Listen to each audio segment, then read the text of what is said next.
La última reunión de la Organización del Tratado del Atlántico Norte, OTAN, no fue solo una cumbre más, fue una cita para quizás calmar al monstruo, al hombre que amenaza con tirarlo todo si no le sirve lo que pide. Con Donald Trump de nuevo en la cumbre, el mensaje fue claro: o hacen lo que pido o se quiebra la OTAN. Desde su llegada, Trump ha hecho de la política exterior un negocio, exige pagos, mide alianzas y aplica sanciones a modo de presión. Y como es de costumbre, Washington usó la cumbre como una herramienta de chantaje diplomático. Solo habían dos opciones: aumentan el gasto militar o Estados Unidos se va. El secretario general de la OTAN, Jens Stoltenberg, no disimuló el tono. Más que una propuesta, era una exigencia para todos los países europeos, asegurando que el aumento del gasto es positivo para todos, incluyendo a Estados Unidos. Y no les importa si para ello deben hacer recortes sociales para el pueblo europeo. Simplemente es una orden. En el fondo, lo que se cocinó en esa cumbre fue otra muestra de que el imperio no debate, simplemente ordena. OTAN, entre la cumbre y la sumisión. Pongamos el punto en la I.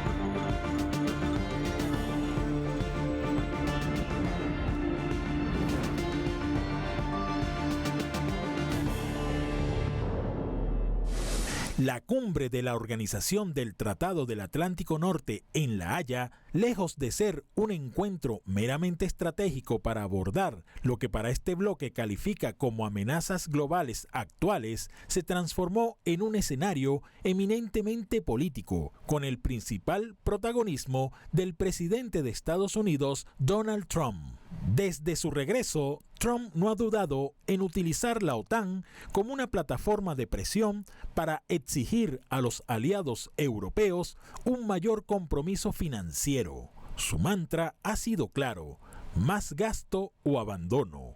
Este chantaje diplomático de Estados Unidos ha puesto a la alianza en una encrucijada, obligando a sus miembros a reevaluar su propio rol y el valor de la supuesta defensa colectiva. Primero se aprovechan de nosotros en el comercio, es decir, las naciones europeas. Terrible. No se llevan nuestros coches, no se llevan nuestros alimentos, no se llevan nada. Creen que es una vergüenza y encima los defendemos. Así que es un doble golpe. Así que déjame decirte, logré que se destinaran cientos de miles de millones de dólares a la OTAN, simplemente con una actitud firme. Les dije a los países, no los voy a proteger a menos que paguen. Y empezaron a pagar. Y eso ascendió a más de 600.000 millones de dólares. Es una gran cifra. De lo contrario, ni siquiera estarían luchando. No tendrían dinero para luchar. Si están pagando sus cuentas. Y sí creo que nos están tratando de manera justa. La respuesta es absolutamente. Me quedaría con la OTAN. Se trata de un sucio negocio que da frutos para Estados Unidos y que vuelca la economía de lo que ellos califican como naciones adversarias. En un contexto de crecientes tensiones, las prioridades de la OTAN son claras: definir más estrategias para no provocar la ira de Donald Trump y mantenerse bajo su paraguas de protección. Más allá de las grandes diferencias, de un gran cambio en las prioridades y en la metodología de cómo funcionar, la coherencia hacia adentro se mantiene, pero no se mantiene por un consenso, se mantiene por un terror de los países de la OTAN en Europa Occidental, de perder el apoyo absoluto y completo de los Estados Unidos, de estar obligados a defenderse por sí mismos, de enfrentar un mundo que ya no es un mundo occidental, sino es un mundo multipolar. La OTAN impuso aumentar el gasto militar 5% hasta 2032, pero no fue una decisión conjunta, al contrario, fue una orden disfrazada de consenso. Las condiciones de Trump fueron las siguientes: o aceptan el trato o él se retira. Así logró que los países europeos firmaran su compromiso, aún sabiendo lo que eso implica para sus presupuestos y sobre todo para el pueblo europeo. La gran pregunta es, ¿quién gana en todo esto? Y la respuesta es la siguiente: las grandes industrias de defensa, que incluso ya han registrado un alza de sus acciones en la bolsa de valores. ¿Quién se beneficia del aumento del gasto militar aprobado por la OTAN? VAE System de Reino Unido es una de las empresas que obtienen ganancias. Sin embargo, Estados Unidos lidera con Lockheed Martin, Raytheon Technologies, Northrop Grumman y General Dynamics. Todas ellas han visto disparar sus acciones en la bolsa de valores tras el aumento del 5% en inversión militar. Todas estas corporaciones son proveedoras de misiles, artillería pesada, tecnología militar y armamento de defensa avanzado a los miembros de la OTAN. A mayor tensión, mayor gasto militar. A mayor gasto militar, más ganancias para los grandes capitales. Ahora, hacia afuera de la alianza, definitivamente todos están perdiendo. Todos están perdiendo porque es bastante claro que no es un proyecto de defensa y nunca lo fue.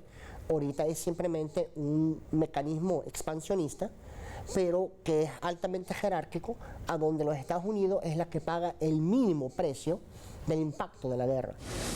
La lógica de la OTAN es la siguiente: más tanques, menos hospitales y subsidios sociales.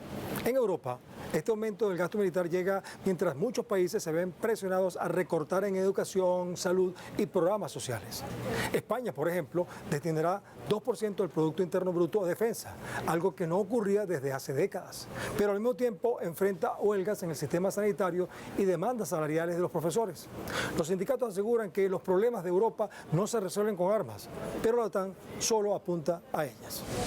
En un momento histórico marcado por la incertidumbre geopolítica y la crisis climática, Europa enfrenta una decisión crítica: fortalecer su arsenal militar o priorizar la protección social y ambiental. Mientras los gobiernos debaten el aumento del gasto militar, economistas y activistas advierten sobre el costo oculto de esta elección y el desmantelamiento progresivo de los sistemas de bienestar y la desaceleración de la transición ecológica. Según expertos, un mayor gasto militar en Europa puede tener un impacto negativo en los servicios sociales, creando un dilema entre la seguridad y el bienestar social. El aumento de la inversión en defensa podría llevar a recortes en áreas como la salud, la educación y la protección social, ya que los recursos públicos son limitados.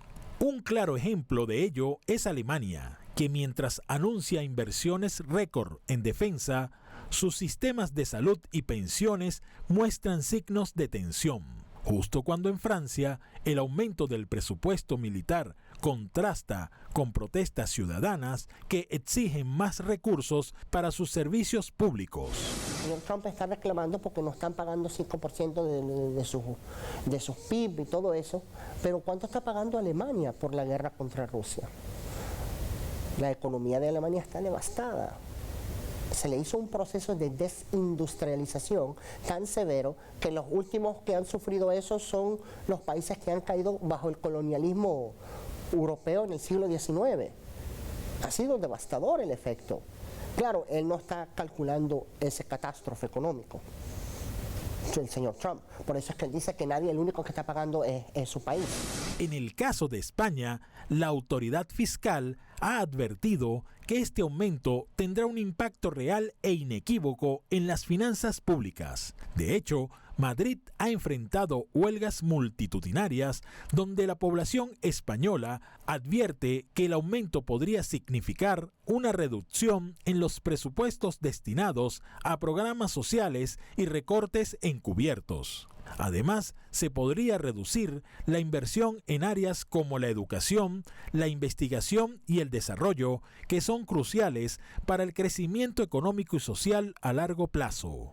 Un enfoque excesivo en la seguridad militar también podría exacerbar las desigualdades sociales, dejando a los grupos más necesitados en una situación de mayor vulnerabilidad. La realidad es que la OTAN y el rearme nos ponen a las órdenes de aquellos que amenazan la paz en el mundo, que con este acuerdo nos hemos sometido a Estados Unidos al mismo tiempo que Trump, junto a Netanyahu, han atacado ilegalmente a Irán mientras continúan con el exterminio en Palestina.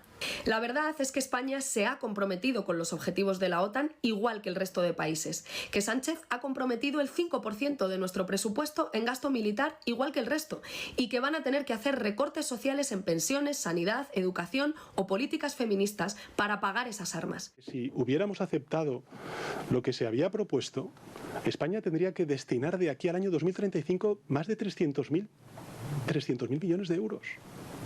¿De dónde salen esos recursos? ¿De más impuestos a la ciudadanía? ¿De recortes en el sistema de educación, de sanidad, de pensiones?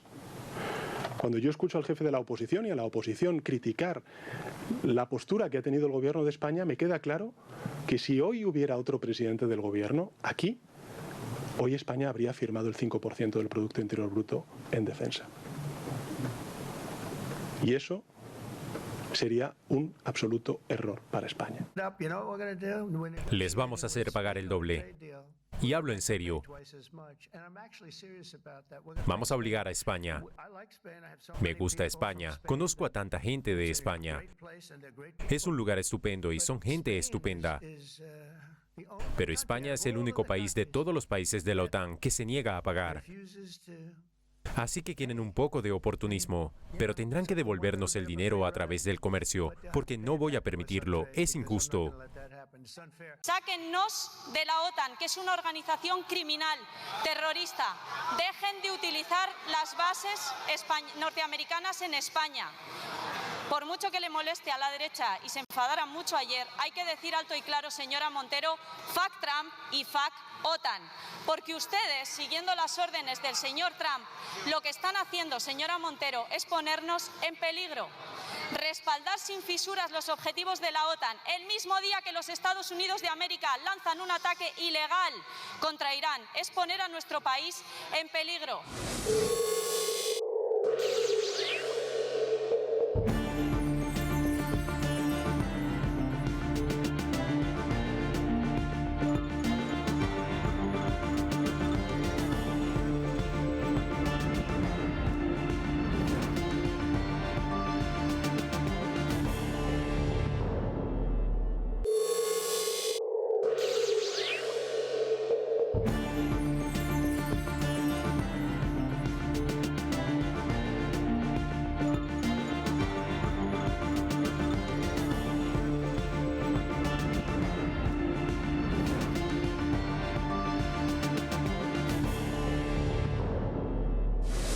La OTAN es un bloque, pero sus fisuras son evidentes.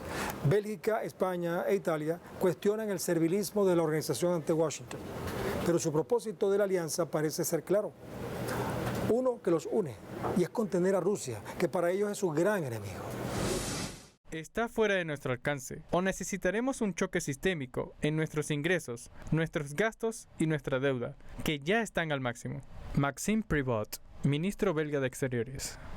Pero el hecho es que los europeos pagan mucho más de esos 5% con una economía destruida. Pero ahora que está destruida dependen más y más de los Estados Unidos para defenderlos. Entonces por eso es que la incoherencia hacia adentro es imposible, porque está demasiado rígido y jerarquizado. Pero cuando vas fuera de la OTAN, y especialmente en lo que llamamos el sur global, nosotros desde el sur global observamos lo que está sucediendo. Y no es que simplemente nos vamos a digerir las narrativas que ellos generan, como durante la Primera Guerra Fría, la Guerra Fría en el siglo XX. Recordemos un poco la historia. La OTAN nació en 1949 para enfrentar el miedo a la Unión Soviética, pero tras la caída del muro de Berlín, en lugar de desaparecer, se reinventó para seguir vigente. Ahí ha estado, crisis tras crisis y guerra tras guerra. En los Balcanes, en Irak, en Afganistán y en Libia. Pero lo curioso es que hoy su nuevo enemigo vuelve a ser Rusia. Por ello, la OTAN se rearma con la excusa perfecta, la supuesta amenaza. A esto le llaman las secuelas de la Segunda Guerra Mundial, porque la OTAN nace de ella y aunque pregona la paz, parece no salir de su esquema bélico. Un patrón que se repite y la historia lo confirma. Tras la Segunda Guerra Mundial y de la entonces incipiente Guerra Fría, surgió en 1949 la Organización del Tratado del Atlántico Norte, OTAN, creada crucialmente para contrarrestar lo que consideraban amenazas por parte de la Unión Soviética y el bloque de naciones socialistas. La OTAN nace porque es una manera eficiente para canalizar e instrumentalizar el poder de los Estados Unidos después de su victoria, después de la Segunda Guerra Mundial. Es precisamente para eso, es para organizar la hegemonía estadounidense y organizar la segunda etapa natural que surge de la gran lucha titánica por el poder, que fue la Segunda Guerra Mundial, que es el enfrentamiento con la Unión Soviética.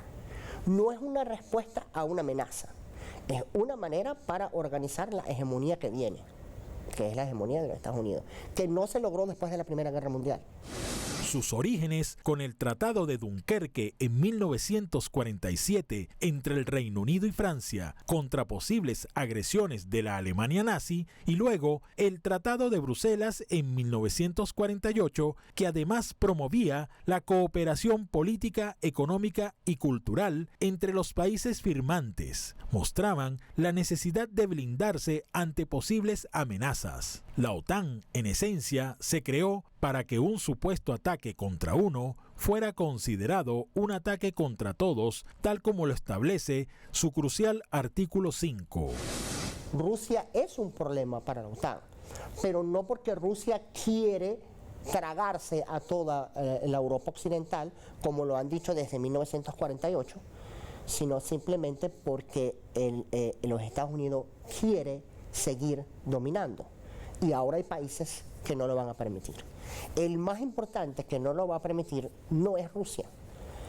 Y el enemigo número uno de la OTAN no es Rusia. El problema es que la OTAN no lo puede alegar porque está un poquitico lejos geográficamente. Se llama la República Popular China.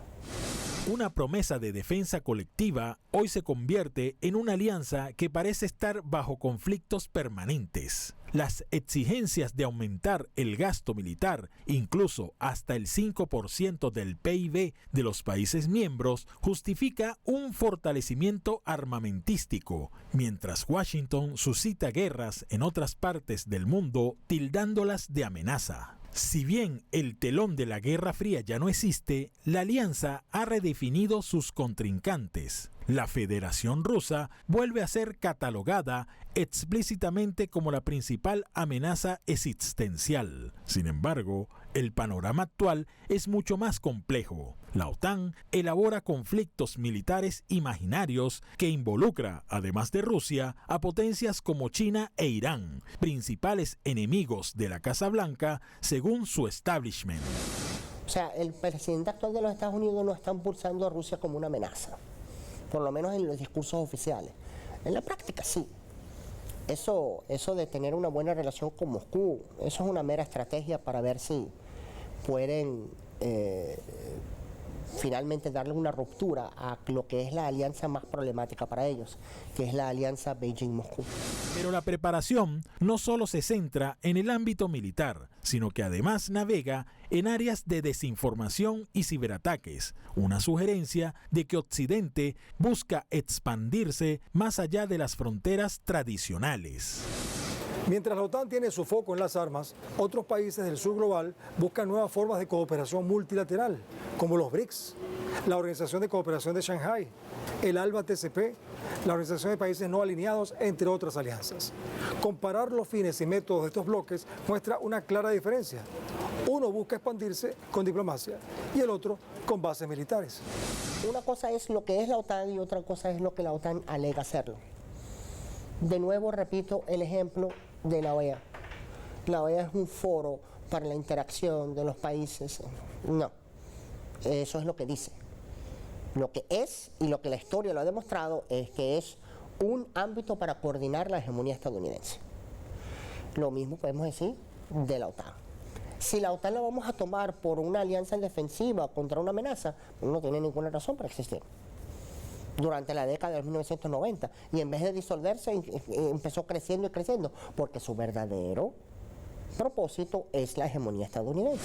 Mientras la OTAN fortalece sus alianzas a base de presión, sanciones y gasto militar, en el sur global, otros espacios de integración demuestran una manera de ver el mundo muy diferente. Organizaciones como los BRIC, la Organización de Cooperación de Shanghái, OCS, el ALBA-TCP, el Movimiento de Países No Alineados, EMENOAL, y la CELAC representan modelos de cooperación basados en soberanía, respeto mutuo y beneficio compartido. No promueven intervenciones militares, sino alianzas energéticas, tecnológicas, científicas y comerciales que buscan frenar la hegemonía unipolar. En estos bloques, el multilateralismo es una práctica. Hay dos formas de entender la seguridad global. Una que se impone con portaaviones y bases militares y otra que se construye con diálogo político, integración económica y defensa de la soberanía. El sur global está decidiendo